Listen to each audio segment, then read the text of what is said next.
So I wanted to say a few things about um, in the middle of everywhere, the middle of everywhere. Just in the first 3 or 4 chapters, you've already read these, hopefully. Certain trends are obvious. I'm just going over these. I think you would have obviously seen them. One is the kind of the cycle people go through in adapting, going through, trying to reach some point where there's an equilibrium. And you notice the sisters, obviously the mother, Zenat, who is the one that probably had to undergo the greatest shock. That the mother of these sisters, is that you can tell that she really wants to go back home. If you remember the New Faces on Main Street, one of the Hmong men, the older man, said that he just wished he could go back home because it's too painful. If I were to be uprooted right now and sent to even to live in another state, even that, certainly not another country, I wouldn't do well. I would probably suffer, and it'd be a real decline. I remember one of you, I'm trying to remember who it was, but wrote about their great-grandfather. It was a Lutheran minister who at some point quit preaching in German. And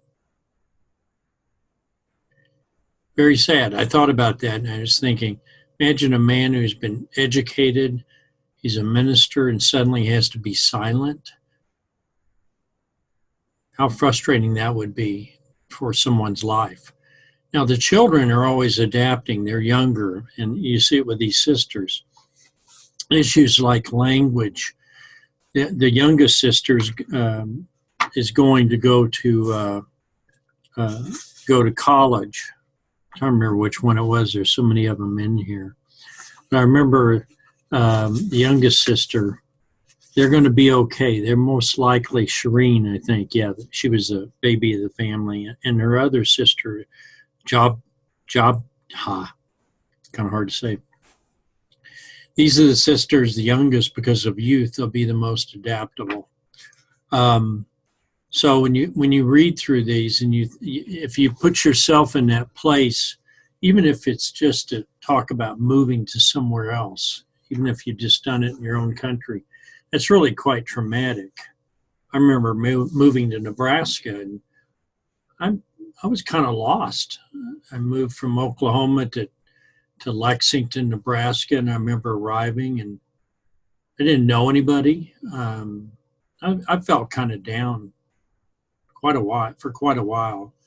My wife adapted, and she was going to Methodist church, and she'd had a Methodist church, and churches are one of those anchor points. But we didn't have an extended family, just 3 little kids, and you're kind of on your own. You feel a little fearful. You don't quite understand where you are or how things work.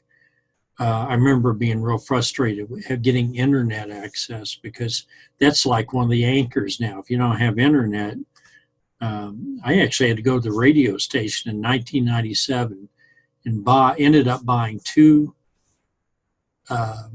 200-hour packets of access to the internet, because my son went over the limit of 200 hours. He used the internet 24 hours a day, so I had to buy 2 of these in order not to incur a bunch of fines. We had access to internet where I was at in Enid, Oklahoma. So when Lexington was behind that, and just that technological gap was very upsetting to me. So anyhow, but you look and issues like technology now, I just mentioned, but also the social adaptation. These are all women. And then we have the situation with Lynn, the Vietnamese girl, that they're living as a group. They live for the family. The large family impacts the decisions of each one. They do things for the individual. Americans, we tend to do things, we do things for the individual. They do things for the benefit of the family.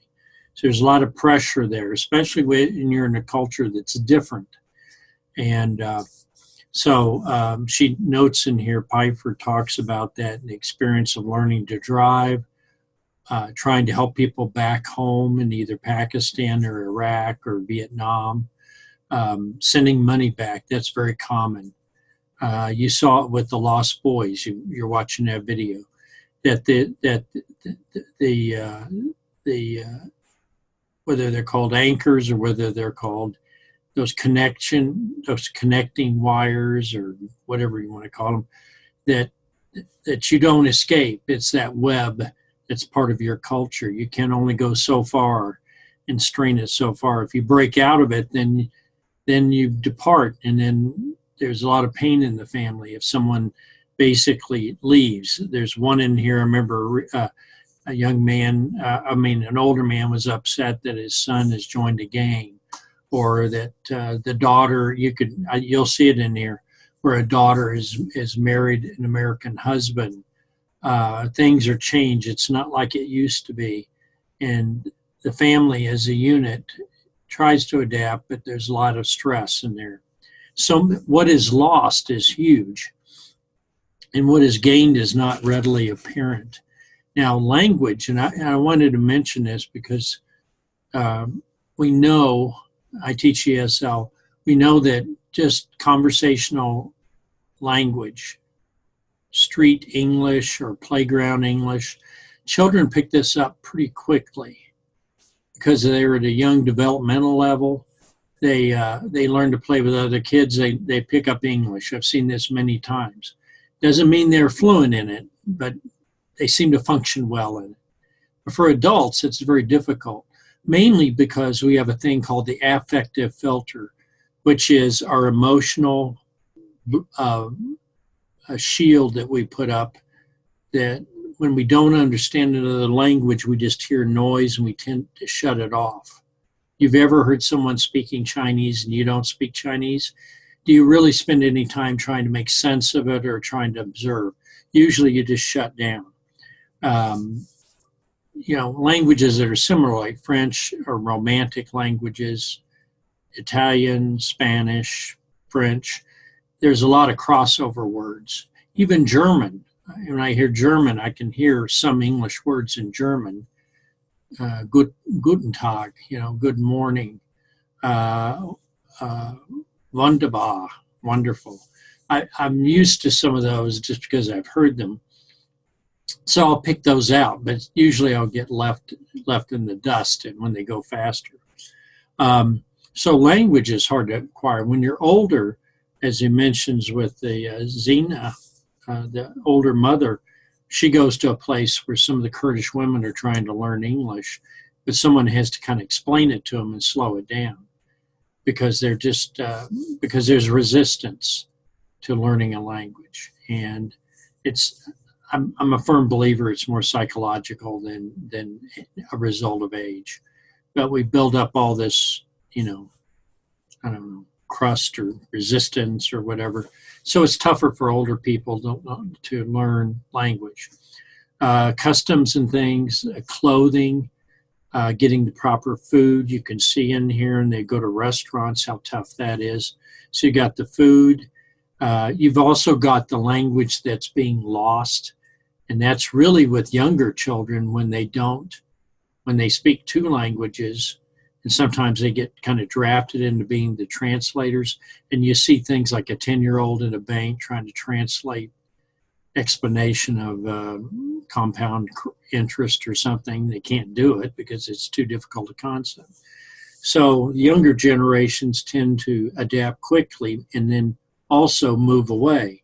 And with the case of Lynn, the Vietnamese girl, she's trying to stay within her family, do what her family wants, and still adapt to the culture. And she's adapting or adopting beliefs in individual, emphasis on individuals doing what they want, but she's trying to do it from operating within a family where you sacrifice for the family, which is true of the Kurdish family. So you got these issues. The other ones are caring for older parents. respect for the older elders in the family and doing what they want, even though the elders don't understand. This causes conflict. It's usually, as she mentioned in here, Piper, that the first generation survives, the second generation adapts, the third generation, this is all original quotes I'm making up now, so you can give me credit. The third generation sometimes forgets, and they're gone. And some of you are examples of this. If you had a German ancestor, do you speak German? Who in the family quit speaking German and why? Was it because they were intimidated by nationalist people in the United States, nativists saying, no, don't speak German, don't speak Swedish? That's how a lot of it was suppressed here in Nebraska. But you may have kids at school and the kid doesn't want anybody to know they speak. I've seen the strangest cases of this, where a speaker of Spanish will practically deny they're even Hispanic, and certainly will say they act like they don't speak Spanish. But in fact, I would hear them when they didn't know it and they're speaking fluent Spanish, but they deny it because they're trying to be a part of being whatever American culture, and they actually trying to disavow their own native roots. That's, it's not cool to be like the old folks, So it's generational, but it's also cultural, and it hurts because what is lost, and the parents are lost. So I would like to add this one point here. When you deal with people that are learning English as second language in a community, always show great reverence to the kids, that they preserve their native language, that they learn both languages. And you can study Spanish formally so you can maintain it. Now, you can't Kurdish or Pakistani or Urdu or some of these languages, but you can still maintain the family use of the language. This is very important for the person to be whole and to have a good relationship with both the anchor of the past and the new situation they're in. I've seen this, and the loss of the first language is a real tragedy. We see it for sure with Native Americans, where children may refuse to speak their native language, and there may not be anybody left speaking it at all. It may cease to exist. And I think this is true with the Omaha, but I'm not sure which tribe. But there's some tribes where there are only 100 speakers of the language left in the world. So once a language is extinguished like that, it's gone forever. The interior thought processes and all the cultural, the slang and all the richness of the culture disappears when the language disappears. So that's really that's a tragedy. That's why this stuff of the Native Americans being forced to speak English and being beaten for speaking their tribal language, it disturbs me to no end to see that gone. So you see all that's lost and all that's being gained, and you want to find equilibrium in there. You want to become adapted to the new culture, but you don't want to abandon the old culture. I mean, you just don't want to stick with just having the typical German and Swedish foods that a lot of people have here in the beer and some of the traditions, but you don't have the language anymore.